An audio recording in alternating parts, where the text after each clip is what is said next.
फरीदाबाद में एसआरएस के चेयरमैन हैं अनिल जिंदल पे आपने एक मामला दर्ज करवाया है।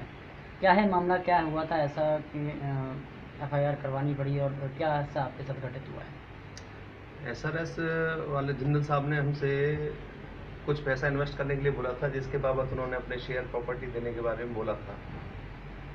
उसके ऊपर वो खड़े नहीं होते तो लास्ट में उन्होंने हमें कुछ प्रॉपर्टी दी थी। उस प्रॉपर्टी की बाबत सारे रिसिप्ट और फाइलें हमारे पास हैं। उसी के तहत उसने हमें समझौते के तहत बुलाया था, भाई आप आइए, आप ऐसा मत कीजिए, कार्रवाई मत कीजिए।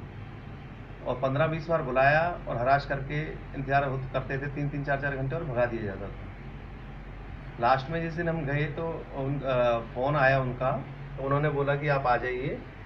हम वहाँ पहुँचे तो उन्होंने हमें चाय भी पिलाई। उसके बाद आके हमारे ऊपर गन रख दी और 15-20 बाउंसर आए, हमारे पिटाई की, भाई इनका आज हिसाब निपटा देते हैं। मारने के बाद पूछा भी गया कि दोबारा आओगे या नहीं आओगे।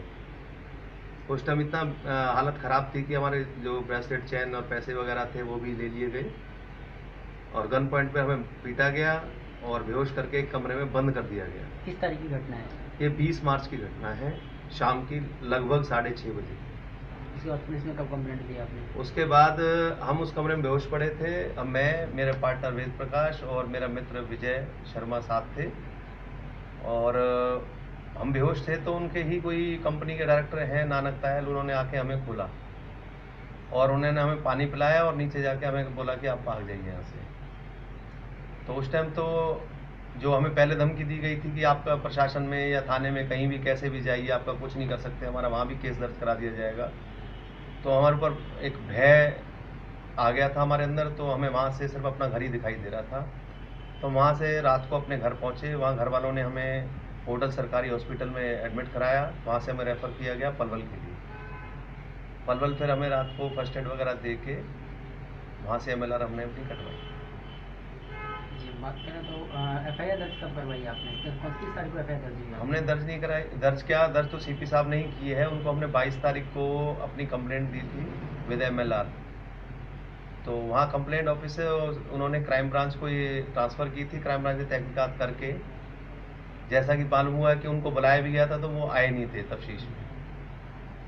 तो उन्होंने ये सारी तहकीकात करने के बावजूद ये एफआईआर लॉन्च की है, जो सेक्टर 31 थाने में हमें मालूम चला है 12 तारीख को हुई है।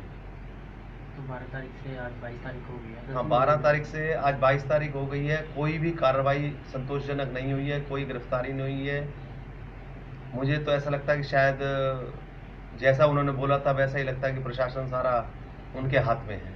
कितने लोगों पर मामला दर्ज करवाया था? 6 लोग नाम हैं उसमें। अनिल जिंदल, उनके जीजा हैं, उनके साले हैं, एक उनके अकाउंटेंट है सीमा नारंग, और एक उनके पीए हैं महेश दीक्षित, और एक राजेश सिंगला हैं। ये इनको तो मैं जानता हूँ।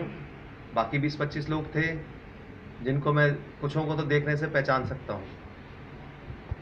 तो लेन देन की बात करें तो किस प्रकार का लेन देन था, कितने रुपए का लेन देन था उनके साथ? लेन देन हमने उनसे 12 प्लॉटों का उनके साथ हमारा एग्रीमेंट था कि जो उन्होंने 11 महीने के बाद एग्रीमेंट कर रखा था कि आप के अगर पैसे ना चुका सके तो आप ये प्लॉट के मालिक होंगे। वो एमओयू हमारे पास है, वो कंप्लेंट के अंदर लगा हुआ है, जो अनिल जिंदल के हाथ का ही है। वो कंप्लेंट के अंदर लगा हुआ है। वो एमओयू क्लियर ना होने के बावजूद ही ये सारी कार्रवाई इन्होंने हमारे साथ की है। होटल में जैसे आप पीड़ित हैं एसआरएस के चेयरमैन से, तो और भी ऐसे कुछ लोग हैं जो होटल में इस प्रकार के पीड़ित हैं, पैसे या फिर लेन देन के मामले में? हजारों लोग हैं ऐसे पीड़ित। पर बाकी जो हमारे पास तो प्रॉपर्टी के और उसके अगेंस्ट हमें इन्होंने पैसा दिया था, तो हमें प्रॉपर्टी एग्रीमेंट की है और उस प्रॉपर्टी को इन्होंने 28 दिसंबर 2015 को हमसे एग्रीमेंट किया है और 31 मार्च के बाद इन्होंने वो सारी प्रॉपर्टी दूसरी फर्म को दे दी है। ये हमारे साथ धोखा भी किया है इन्होंने। हम तो इनसे अपनी प्रॉपर्टी ही मांगने गए थे और प्रॉपर्टी की बाबत ही बात होती थी। कितनी प्रॉपर्टी है? लगभग 12 प्लॉट्स हैं कुरुक्षेत्र टाउनशिप में, एसआरएस लोटस के नाम से टाउनशिप है। अगर बात करें तो अब क्या मांग करते हैं, क्या चाहते हैं आप पुलिस प्रशासन से या फिर? प्रशासन से, और मैं पुलिस प्रशासन से और सारी सरकार से, हरियाणा सरकार से, न्यायपालिका से यही चाहता हूँ कि हमारे साथ न्याय हो, हमारी ज़मीन हमें दी जाए या हमारा पैसा लौटाया जाए जो उसकी शर्तों के अनुसार उसमें लिखा हुआ है। जब पुलिस थाने में अगर कार्रवाई नहीं हो रही तो क्या किस एंगल से आप कार्रवाई करवाना चाहते हैं इन लोगों के खिलाफ? कहाँ वहाँ विजिट मैं किया? गया था, वहाँ कोई कार्रवाई नहीं हुई, तो मैंने सीपी साहब के यहाँ एक एप्लीकेशन दी है कि इसको क्राइम ब्रांच के अंदर ट्रांसफ़र किया जाए। अब उसके पता चलेगा कि क्या रिजल्ट निकलता है।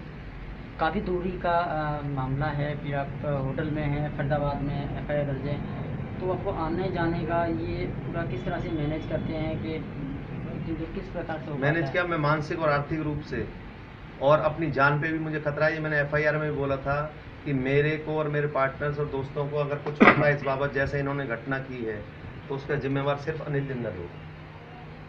क्योंकि जब ये अपने घर बुला के मार सकता है, तो रास्ते में पैसे के लिए कुछ भी करा सकता है।